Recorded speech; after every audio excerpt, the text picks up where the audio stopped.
ನಮ್ಮ ಪಂಚಾಯತಿ ಹೋದಾಗ ನಮ್ಮ ಅಮ್ಮಂದು ಮರವಣ ತರ ಕೇಳಕ್ ಹೋದಾಗ ನಮ್ಮ ಅವ್ವಂದು ಮರವಣ ತರ ಕೊಟ್ರಿ ಅವ್ರು. ನಮಗೆ ಓದಾಕ್ ಬರಲ್ರಿ. ಓದಾಕ್ ಬರಲ್ದಾಗ ನಮ್ಮ ಹಂಗೆ ಹೋಗ್ಬೇಕಾರೆ ನಮ್ಮ ದೋಸ್ತ "ಏನ್ಲೆ ಇದು ಪಂಚಾಯತಿ ಕೈ ಆಡ್ಕೊಂಡು ಹೊಂಟಿ" ಅಂದ.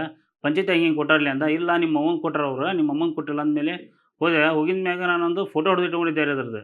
ಅಲ್ಲೇ ಫೋನ್ಯಾಗ ಫೋಟೋ ಹೊಡೆದು ಇಟ್ಕೊಂಡು ಹೋಗಿ ನೋಡ್ಕೊಂಡು ಹೋಗು ಅಂದ. ಹೋಗಿದ ಮ್ಯಾಲೆ ಪಂಚಾಯತಿಯಾಗ ಹೋಗಿದ ಮ್ಯಾಗ ಕೊಟ್ಟಾರೆ. ಕೊಟ್ಮೇಲೆ ಅವ್ರು ಹರ್ದ ಓದ್ಬಿಟ್ರಿಪ್ಪ ಅದನ್ನ. ಹರ್ದು ಹೋಗಿದ ಮ್ಯಾಗ ನಮ್ಮ ಅಮ್ಮಂದು ಇನ್ನೂ ಒಂದು 2 ದಿನ ಬಿಟ್ಟು ಬಾ ನಿಮ್ಮ ಅಮ್ಮಂಗೆ ಕೊಡ್ತೇನೆ ಅಂದ್ರು. ಸರಿ ಅಂತ ನಾನು ಹಂಗೆ ಹೊಳ್ಳಿ ಬಂದೆ ರೀ. ಹೊಳ್ಳಿ ಬಂದಮೇಲೆ ಒಂದು ಸರಿ ರೇಷನ್ ತೊಗೊಳಕ್ಕೆ ಹೋಗ್ಯಾರ ನಮ್ಮವ್ರು. ಇಲ್ಲ ಸತ್ತೀವಿ ನೀನು ಅಂತಂದು ಅವ್ರು ರೇಷನ್ ಕಾರ್ಡ್ನ್ಯಾಗ ವಾಪಸ್ ಹೊಳ್ಳಿ ಕಳ್ಸ್ಯಾರ. ಹೊಳ್ಳಿ ಕಳ್ಸಿದ ಮ್ಯಾಗ ಬ್ಯಾಂಕಿಗೆ ಹೋಗ್ಯಾರ. ಬ್ಯಾಂಕಿಗೆ ಹೋಗಿದ ಮ್ಯಾಗ ರೊಕ್ಕ ತೆಗ್ಸ್ಕೊಳಕ್ಕೆ ಅಲ್ಲಿ ರೊಕ್ಕ ಬಂದಿಲ್ಲ ರೀ ಅವ್ರದ್ದು. ಬಂದಿಲ್ಲ.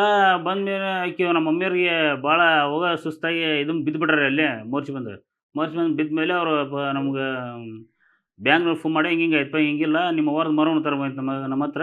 ನಿಮ್ಮ ಅಪ್ಪನ ಪೆನ್ಷನ್ ಪೇಮೆಂಟ್ ಬಂದ್ ಆಗೈತಿ, ರದ್ದಾಗೈತಿ" ಅಂದ್ರೆ ಅದಕ್ಕೆ ಹಿಂಗೆ ಹೋಗಿ ನಾವು ಕರ್ಕೊಂಬಂದಿವಿ. ಕರ್ಕೊಂಬಂದು ಪಂಚಾಯತಿಗೆಲ್ಲ ಕೇಳಿವ್ರಿ. ಕೇಳಿದ ಮ್ಯಾಗ ಅವ್ರು ಸೊಲ್ಯೂಷನ್ ಏನು ಕೊಡಲಿಲ್ಲ ರೀ ಪಂಚಾಯತಿಯವ್ರು.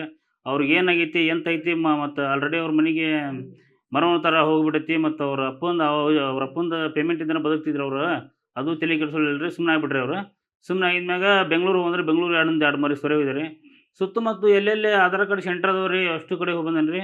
ಬೇಕಂದ್ರೆ ಅವನ್ನ ಸ್ಲಿಪ್ ತೆಗೆದಿಟ್ಟೀನಿ, ಎಲ್ಲೆಲ್ಲಿ ಹೋಗೀನಿ ಏನೇನು ಮಾಡೀನಿ. ಬೇಕಾರೆ ಅದು ಇಷ್ಟು ಭಾಳ ಖರ್ಚಾಯ್ತು. ಬಡ್ಡಿಂಗೆ ರೊಕ್ಕ ತೆಗ್ಸ್ಕೊಂಡು ಅಡ್ಯಾನ್ರಿ. ಸ್ವಂತ ರೊಕ್ಕ ₹1 ಇದ್ದಿಲ್ಲ ನನ್ನ ಕಡೆ. ಎಲ್ಲೆಲ್ಲೋ ಬೇರೆ ಬೇರೆ ಕಡೆ ಬಡ್ಡಿಂಗೆ ಸಂಘನ್ಯಾಗ ಆ ಸಂಘನ್ಯಾಗ ಈ ಸಂಘನ್ಯಾಗ ಇಸ್ಕೊಂಡು ತಗಸ್ಕೊಂಡೇನ್ರಿ. ಈಗ ತುಂಬ ಅಂಕರ ಆಗವಲ್ದು ರೀ ನಮಗೆ. ಲಾಸ್ಟ್ ಇನ್ನೇನು ಬದುಕೋ ಸ್ಟೇಜ್ನಾಗ ನಾವು ಅಂಕರ್ ಇಲ್ರಿಪ್ಪ. ಫುಲ್ ಇದು ಮಾಡಿಬಿಟ್ಟಾರೆ.